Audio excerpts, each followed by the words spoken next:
We'll start reading. I'll read. Our first and foremost maxim relates to the proper observance of Sandhya and Upasana. By following it, we begin to draw in power, which we have finally to attain in due course.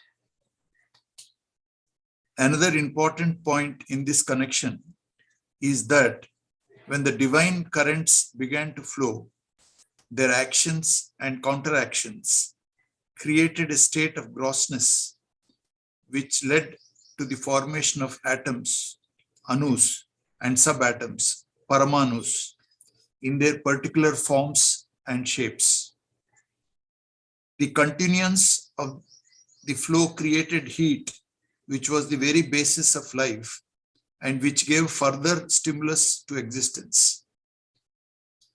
But though the heat remained in existence, its force got diverted downwards. One may be at a loss to understand the real significance of the words up and down. When we conceive of the highest, our thought takes into account the opposite view too, that is, of the lowest. Besides, when we have sprung up from that, which is the greatest and the best, the level next to it will naturally be called lower or lesser in comparison. This brings into our view, into our mind, the idea of high and low. When the downward tendency begins to get diminished, the very same thing which has been continuously pouring heat into the particles helps to direct them upwards, wherefrom their existence has started. And the heat created by the effect of motion makes it lighter still. A lighter thing always tends to rise upwards, or in other words, it moves towards its source. Thus, everything coming into activity by the effect of the divine flow tends to fly towards the origin. Man has also inherited the same tendency. So, when his downward tendency is checked, the thought of reaching the origin automatically revives in his heart. This is why he begins to feel inclined towards Sandhya and Upasana. We'll just wait for some time.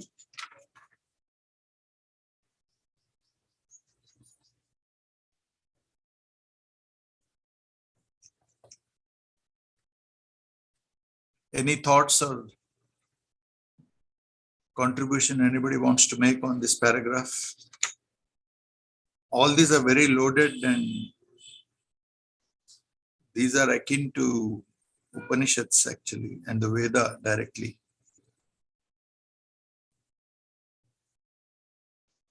The main thing from our perspective is to, when the downward tendency begins to get diminished, right? That's the main focus, right? And then the last one is that is why this you can also interpret it as pratyahara. That means pratyahara, your sense organs are withdrawn, and the mind also stops attaching to the sense organs. You see, the sense organs, I can see a visual object or can hear a sound thing. But when the mind is connected to the sense organs only, I cognize that sound or I cognize that vision. And in meditation, we are withdrawing our sense organs and subsequently the mind towards the center. So the force which is downward here, we can take it as moving towards the external manifestation also can be taken as a downward movement. That means when our mind is getting attached to the objects or diverted towards the object, whenever our mind contacts any outside object, it will be involved in a judgment, it will be involved in a active inference, or action is involved in seeing also. Whenever we see anything or listen to anything, there's an action involved on our part. Either we like it or dislike it, or you you create a continuation of thought in your mind, and you create a prapancha in yourself. So when you look outside, when you are looking outside, automatically that means it's a downward movement. So in meditation, we are stopping the downward movement, and you are trying to look upwards. When I use the word upwards, that means we are trying to rest our mind on the subtle presence of divine light. So when that happens, the same heat which is caused is now will lift you towards the source actually. So it's very, it's pure psychology and psychology of yoga actually. And even if 2-3 minutes or 5 minutes also your mind is resting completely without any desires or without any aversions to the external world, then the divine force will purify your mind. It will pull you towards the source. It's this has to be understood. Then I understand it this way: that downward means when your sense organs are interacting with the objects outside. Yes, sir. Okay. Sir, another important point in this connection is when the divine current begins to flow, their actions and counteractions create a state of grossness eases. What does it really mean then? Grossness ante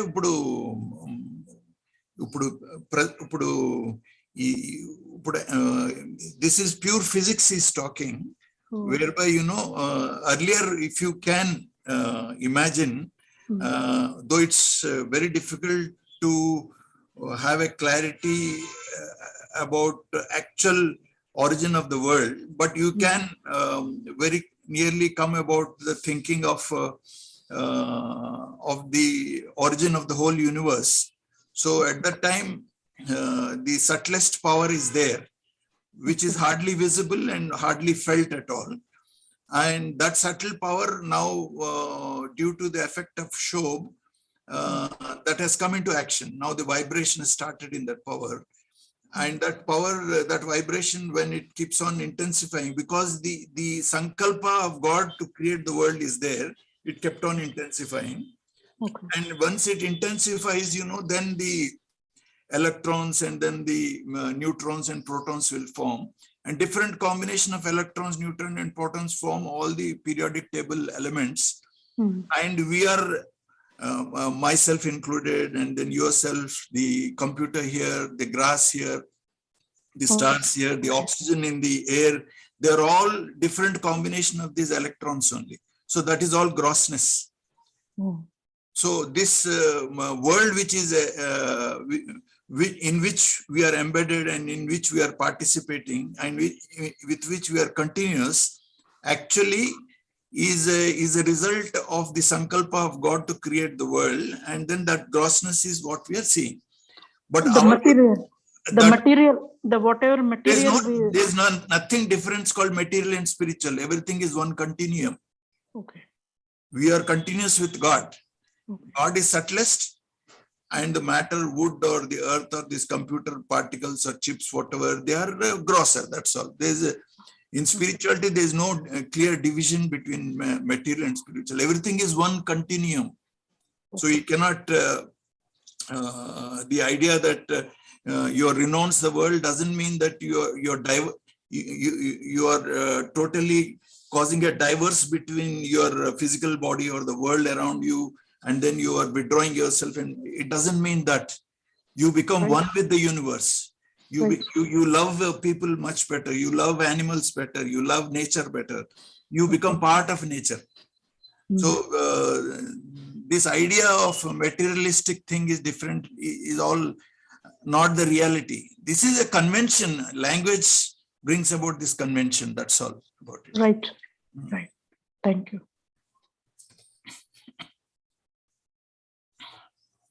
So we'll go ahead then. Yeah. There is a great difference between nature's heat and that caused by the sun. The former, which originates from reality, is totally devoid of materiality. whereas the latter, which originates from comparatively material source, is heavier. In my view, the former may more aptly be called as force or energy. The energy, the heat exists. In energy, the heat exists in a latent state, while in the sun, it is apparent.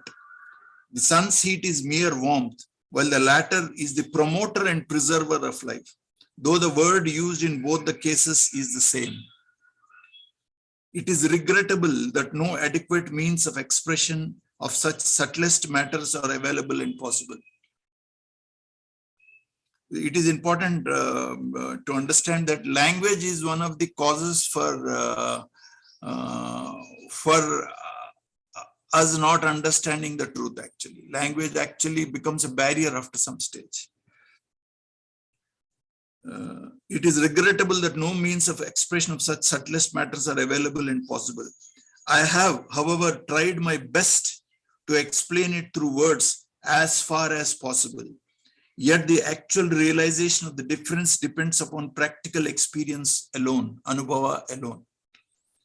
Under Sahaj Marg, our system of spiritual training, the teacher at the very outset weakens the downward tendency of the abhyasi by the effect of his own power, so that it may get automatically diverted towards the divine.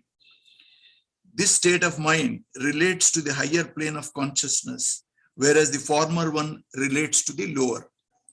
This basic principle of spiritual training under the system may offer a chance to philosophers to ponder over. I have dealt with it very briefly. In this connection, I may quote the following remarks of a great saint. The Lord has closed upon man the door of every query. A poet has also said, one can acquire the intelligence of Sabhan, a Chinese philosopher, in eloquence and rhetoric, but none can attain to the knowledge of the Holy Almighty. What that will is may be discovered only by deep thinking. For an explanation of that which obstructs our appropriate knowledge of the real, I may say that when we ponder over God, our imagination creates a circle around it. This is the knot which bars our progress to the answer of every question. If possibly we can get over this knot and remove the limitation of thought, then the subtlest thing can be revealed to us. But there is also another circle within, of which this one is but a reflection. When we force our entry into that one, also the mystery of the center can be revealed. But the breaking through of these limitations will be possible only when one is able to shatter the particles of his being. But this is rarely possible, since the means required for the purpose cannot be brought into practice except in rare cases. He's trying to tell that if that is brought, the person can die. If, however, a person does come into existence who can do so by his will, then the circle will disappear from view, because the vision will in its shattered state become one with it. But in order to have a knowledge of it, it is also essential for him to be able to rearrange the particles of his being so as to assume a similar form of existence as it had before. Common imagination may not conceive of such a personality having ever been born, but my perception asserts that definitely a few such ones have come into existence already. He says few such ones have come into existence already. That means there are people who can shatter your limitations and take you to the center itself and bring you back intact, actually. The condition that exists after the shattering of the particles is similar to that of the latent motion, and his will lies dormant in it, just as it was before the time of creation, and will again be after Mahapralaya. The same dormant will which caused creation to come into being will again lead to the readjustment of the shattered particles, and there will be no limitation then left.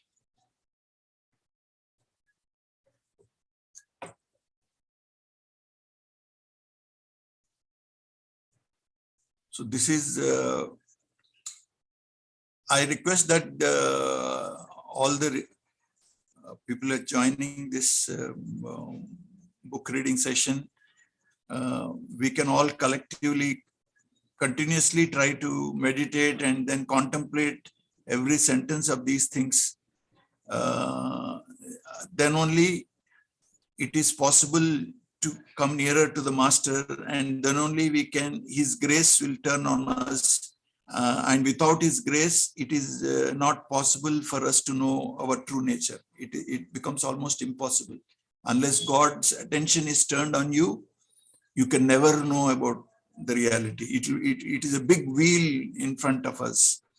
And but by contemplating on that, by thinking very deeply about these things, as he has mentioned in the earlier paragraph, we can start having some access to his inner being, and then he will start getting attracted to us. And once that happens, then you can consider that your sadhana is succeeding actually. Any questions or anything anybody wants to add anything or wants to contribute anything to this discussion?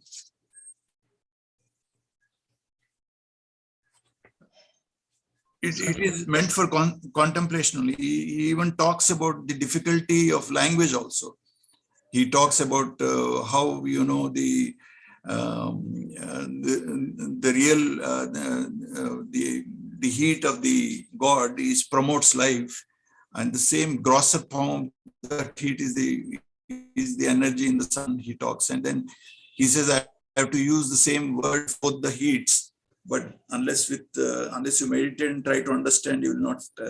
He talks like that. Yes, somebody was talking. Sorry. No, just one sentence was added in the new edition. Yeah.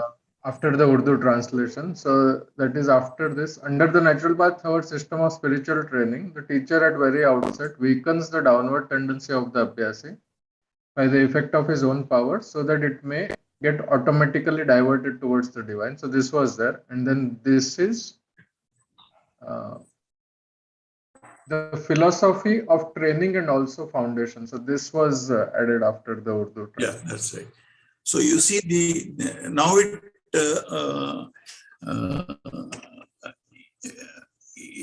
brings into clear focus the role of the trainer.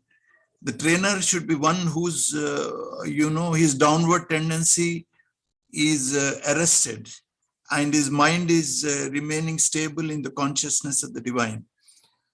If he has that capacity only, then he can use that power to divert the mental current of the Abhyasi. Generally, the mental current of the Abhyasi is towards external things, towards name and fame, towards enjoying more pleasures, towards towards relationships, or towards sensual objects, whatever could be.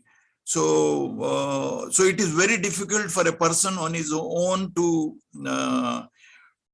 resist the powerful tendency of the mind to turn towards ego satisfaction, turn towards sensual pleasures, turn towards name and fame, turn towards, it's a very powerful moment, which we all know by our own experience.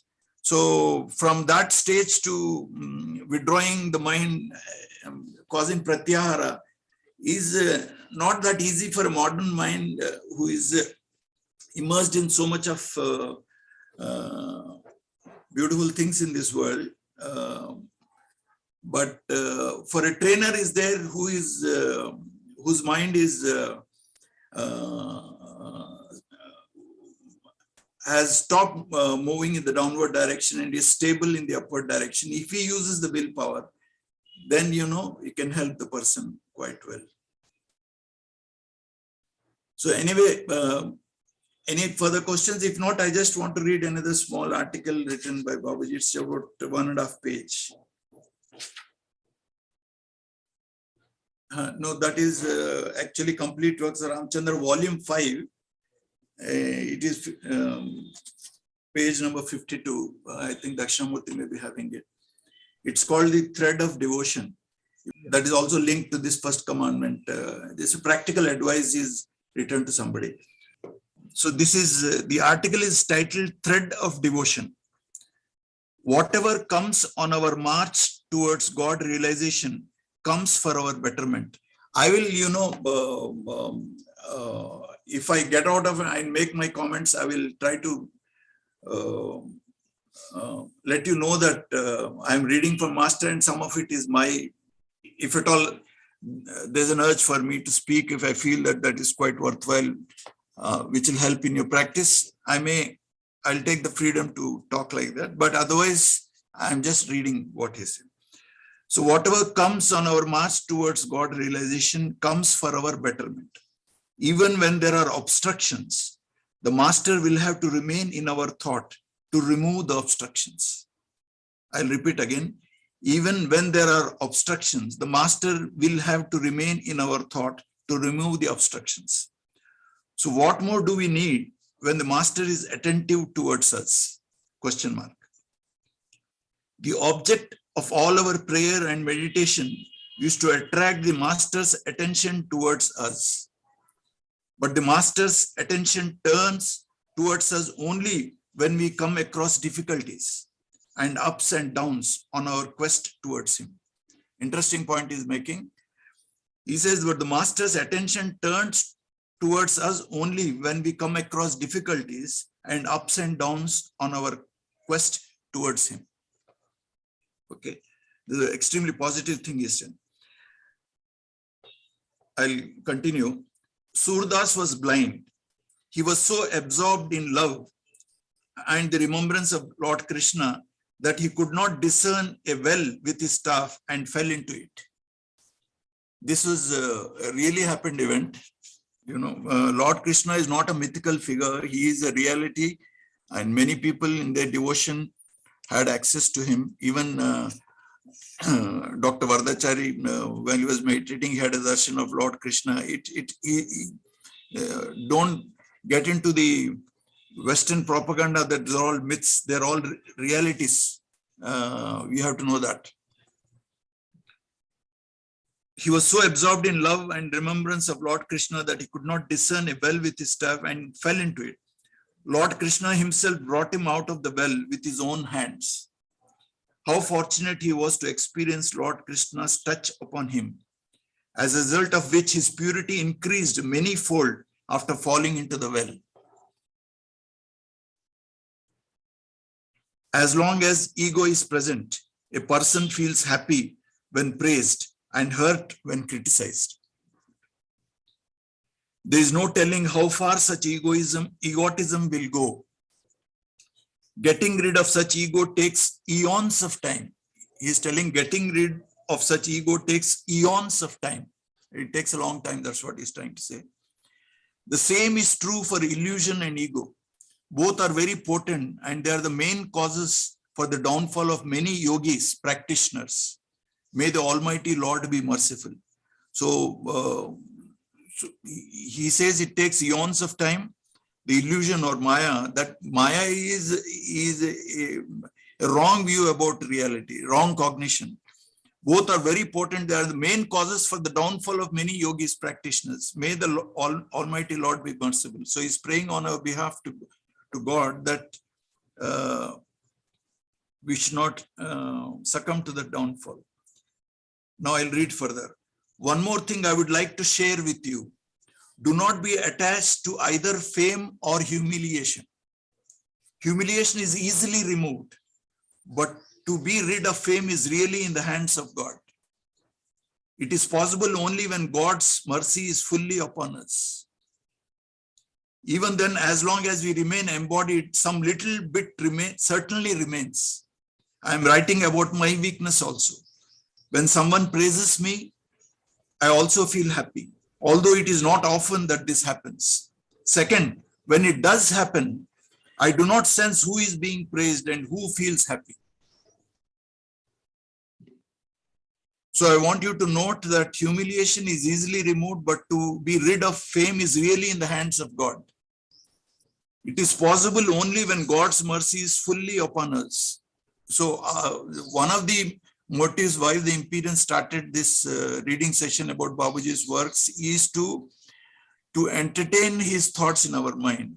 And when we entertain his thoughts in our mind, we are exploiting the natural propensity of the mind to get, enamored or to get attracted to beautiful things in our mind. Like suppose, for example, it's not appropriate, but like suppose you see a cinema, you see a hero, a heroine, you start fantasizing about them. That is merely a thought, but then the mind gets attracted to those thoughts and get attracted. The same capacity we are now trying to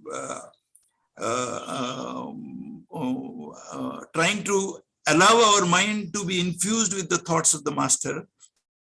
And then the mind has got the capacity to get attracted to these thoughts. And when we get attracted to these thoughts, we are trying to attract his attention. So we are using a yogic technique to go nearer to the master by this reading session actually. So, and then finally what this leads to greater sincerity in our practice. This leads to a power generated in your mind which causes the attraction of the master towards you. That is the final purpose of any sadhana. This is one of the methods we are doing. It is possible only when God's mercy is fully upon us. Even then, as long as we remain embodied, some little bit certainly remains. I'm writing about my weakness also. When someone praises me, I also feel happy, although it is not often that this happens. Second, when it does happen, I do not sense who is being praised and who feels happy. Okay. So I'll go ahead then. When we start our practice, we keep our eyes on our master, and the relationship becomes that of a disciple. Now, when the disciple ties himself to his master with the thread of devotion to such an extent, then the master begins to know that someone is remembering him. That is, he starts orienting towards you. And before he starts being attentive towards you, what is there? He's putting a question. He says, before he starts being attentive towards you, what is there? And he answers, God is unmindful. He's using the word he, which means master. He is unmindful, which is his real characteristic. The real thing which makes him a master now starts to come down to you as well. And your nature too starts to become somewhat similar to his. You might say that his qualities and attributes start developing in you. So as a result of devotion, the principle of invertendo comes in, and then whatever is there in the object in which you're meditating starts pouring into your mind, and you start acquiring the qualities of the master. By establishing yourself as his devotee, you have remembered him. So your belongings also now reach him. When your possessions, that is love, faith, and devotion, reach him and continue reaching him to such an extent, you start forgetting yourself.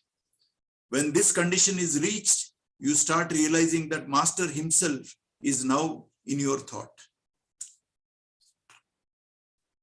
In the same way, many conditions can be understood, like interiorization. All this appears to be from him. In this way, a new chapter of devotion opens. You have written many times that the body melts and flows. I'm writing something which might be an appropriate explanation. This gels with the last paragraph we read in the commentary on the first commandment. Pay close attention. You have written many times that the body melts and flows. I'm writing something which might be an appropriate explanation. When we practice with fervor and with love, the effect of all past thoughts is removed, and even the old atoms of the body drop off. Old atoms of the body drop off. In their place, new atoms start developing. Atoms go on transforming according to the person's thoughts. And for those who are marching towards God with love, their atoms are transformed accordingly. You can see similarity with this paragraph with the 8th commandment, where when we eat food, the food, it's converted into glucose, it's converted into amino acids, converted into fats, and they become part of our bones, they become part of our cells. You must know that every minute some trillions of RBC are formed. Now, as long as we are in the thought of the master, those RBC are suffused with the thought of the master. And when you eat the food and with the feeling of, with happiness and with remembering the master, that thought gets incorporated into those atoms and molecules, and they become part of your flesh and blood and bones actually. And they emanate the same vibration. So the echo of that 8th commandment is also, you can see that idea in this paragraph. Atoms go on transforming according to the person's thoughts. And for those who are marching towards God with love, their atoms are transformed accordingly. True love is that in which we are not aware that we love. When this condition develops, we start peeping into reality. Then the real difference starts and we become humble. At this stage or beyond this stage, devotees have said, Bina bhakti taro tab taribo tiharo hai. O Lord, if you liberate me without devotion, then your greatness is true. So this is the letter which is written to Samabhyasi. And we get the ideas how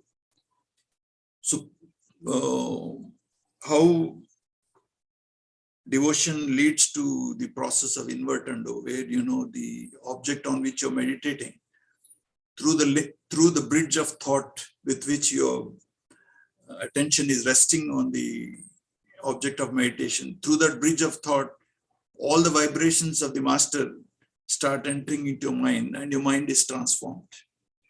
And finally, the physical body is also transformed, because physical body, mind you, in Indian psychology is Annamaya Kosha. It is a form of mind only. So this is, in short, I think today is a short reading session. But if we contemplate on the thoughts of the master, I think we'll all be benefited.